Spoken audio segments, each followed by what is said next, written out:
जय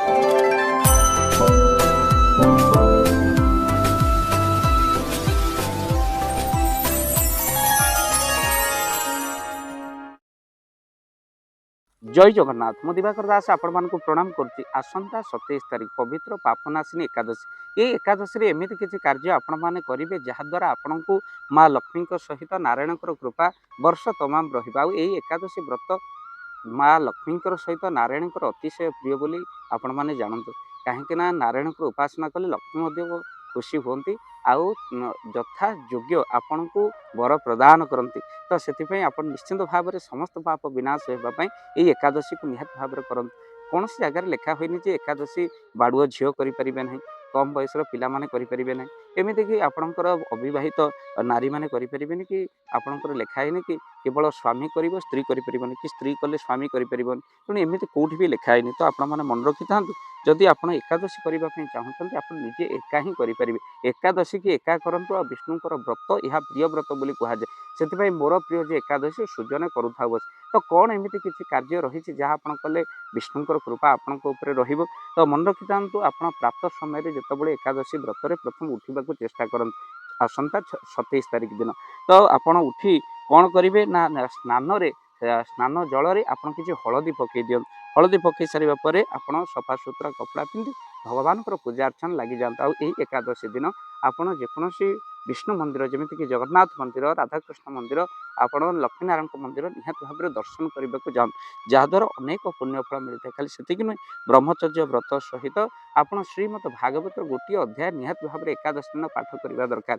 एकादशी दिन जी भागवत पढ़े ना ताठू महापापी संसार भितर कहीं ना। तेणु भागवत पढ़ंतु ना भागवत टी शुणा चेष्टा करें। तो मोबाइल आपंकर भागवत आसुच्छे तेणु यूट्यूब में श्रीमद भागवत को श्रवण करेंगे। मन रखि था खाली से नुहे आपण मान कही रखापी चाहूँ आपड़ 108 तुलसी जेहेतु से दिन पापनाशिनी एकादशी विष्णु पाखरे उपासना करें आपणकर धनर के अभाव न कहीं लक्ष्मी कृपा आपण नारायण को उपासना कले। तेणु 108 तुलसी दल आपण भगवान को जगन्नाथ चढ़ातु लक्ष्मीनारायण चढ़ातु। तो सहित आप मंदिर जाई भगवान कृष्ण मंदिर जदि पाखे अच्छे आप निश्चिंत भाव में 108 तुलसी चढ़ातु जहाद्वारा बहु कृपा प्रभुंकर मिले। खाली से नुह जदि गोटे पद्म फूल आप से दिन भगवान को दौरान जमी गज को भगवान उद्धार करते सेमती आपको पाप पंकर उद्धार करेंगे भगवान निश्चिंत भाव में निजे वचन देते। तेणु यही एकादशी व्रत को आप निश्चिंत भाव में करूँ। खाली एकादशी व्रत कले हेनी शांत आउ तो सहित विनम्र ता सहित से दिन क्रोध आप बिल्कुल करते व्रत नष्ट हो जाए। यदि व्रत करी आप राग रुषारे रहती छलना करती कपट करती पर द्रव्य हरण करती आ बहुत जोरे रागती जहाद्वारा व्रत नष्ट हो जाए। तेणु यही एकादशी व्रत आपण विष्णु उपासना कर दिन बीतीजा हूँ एकादशी। तेणु एकादशी जहाँ आपंकर नियम रही जमीक आप आखुरस क्षीर तो सहित आप कौन ना आप पैड़ जल एमती जल पीले कौन अपराध ना। जो मैंने उपवास करने चाहते से उपवास जो मैंने उपवास पारना से फल जल तो सहित सागु खाई आप एकादशी करेंगे। जो आपण मानकर व्रतर नियम रही अन्न पापर बासस्थान अन्न छाड़ी आपण मैंने व्रत करेंगे। आजिकल तो गैस्ट्रिक समस्या उपवास रही गैस बढ़ी जाऊँगी गैस्ट्रिक बढ़ी जाऊँगी। तो आप कौन करेंगे ये प्रश्न आपंकर रही। तो से प्रश्न उत्तर आप फल आउ नाना प्रकार आप कौन ना सात्विक भोजन अन्न छाड़ी कर उपवास व्रत छड़ा ये भाव में करें। गर्भवती नारी मैंने 6 मास पर उपवास व्रत करने निषेध। फल आउ जल क्षीर ये सब पान करी आप निश्चिंत व्रत करूँ आउ से दिन निश्चिंत भगवान नाम जप करूँ जहाद्वारा अनेक पुण्य मिलता है। अनेक दिन जो रही पूजार फल एकादशी दिन आपको मिलता है। तेणु निश्चिंत ये 27 तारिख दिन हाथ छड़ा करूँ ना सुजोग भगवान विष्णु को कृपा पाइबापी हेले यही वीडियो को निहाती भाव में शेयर करूँ आपण बंधु मानक जो मैंने नुआ कर व्रत कर नियम जानवा दरकार।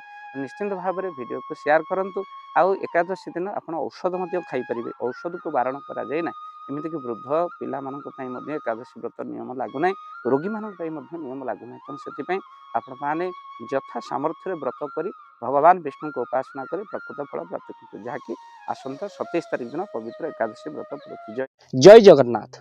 धन अर्जन धर्म करी धर्मे प्राप्त नरहरि। आपण उपार्जित धन को जदि धर्म कार्य लगेवाई चाहूँगी किसी असहाय असुस्थ व्यक्ति पाखे आम प्रतिदिन पहुँचू आउ किसी सहयोग करूँ। जदि आपणकर से गुंडुची मूषा भली दान से कार्य लगे चाहूँगी स्क्रीन रे चली ए नंबर रे एबे कॉल करंतु आमे दबु आपनको फोन पे नंबर आपनकर जेतिकी समर्थ रही सामर्थ्य अनुसार आपण प्रदान करेंगे आपणकर अर्थ राशि एबे आपण जानिके आनंदित हेबे। गोटी एम्बुलेंस किणा जाइछि केवल रोगी सेवा पई जदि आपणकर किछि अर्थ से एम्बुलेंस पई आपण सहयोग करिबा पई चाहंती तो एबे कॉल करंतु एही नंबर रे आपनको अशेष अशेष धन्यवाद। जय जगन्नाथ।